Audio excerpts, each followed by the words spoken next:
Son architecture imposante témoigne de la grandeur et de l'importance des décisions qui se prennent ici. Nous sommes au sein de l'institution parlementaire. À sa tête, un président garant du rayonnement de la démocratie.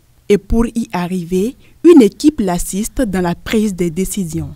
Le cabinet est par exemple composé de près de 12 postes. Vous savez, il y a la cellule de communication qui est du cabinet. Il y a le poste de sécurité où il y a un commandant de sécurité qu'on appelle ici commandant militaire. Il y a son protocole, il a un ADC, aide de camp, il a son attaché de presse, il a un secrétariat particulier et puis il y a maintenant le secrétariat. C'est ça l'existence du cabinet. Dans les coulisses du pouvoir législatif, le cabinet du président de l'Assemblée nationale est l'un des pôles centraux qui œuvre pour donner vie à sa vision.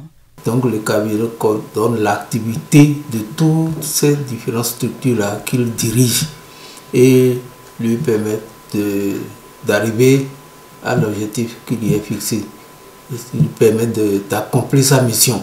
Les missions concourent à réaliser ce que lui, il a comme vision, comme orientation pour bien gérer l'Assemblée nationale, pour gérer cette grande institution-là.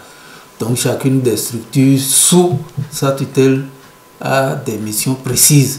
Un organe multidisciplinaire dont le rôle ne se limite pas à la dimension législative. Il est également investi d'une mission de communication.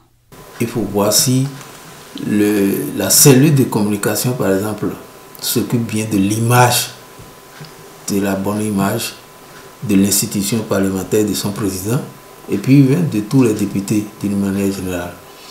Il faut voir si l'attaché de presse est en relation avec vous, les journalistes, pour la présentation de cette image-là. L'aide de camp, le protocole organise pour le président son agenda, les missions, les sorties, les entrées, les réunions au niveau du cabinet. Tout ceci sous la coordination d'un chef d'orchestre qui est le directeur du cabinet. Moi, je suis là comme directeur du cabinet pour coordonner cela, mais pour mettre en relation le cabinet avec l'administration générale que dirige le secrétaire général et voir si tout ce qui se fait est dans la ligne des missions qui lui sont confiées et de l'orientation que lui-même donne. À la tête d'un organe de réflexion stratégique et de coordination, le directeur de cabinet est assisté par un directeur adjoint, des conseillers techniques, des chargés de mission et bien d'autres.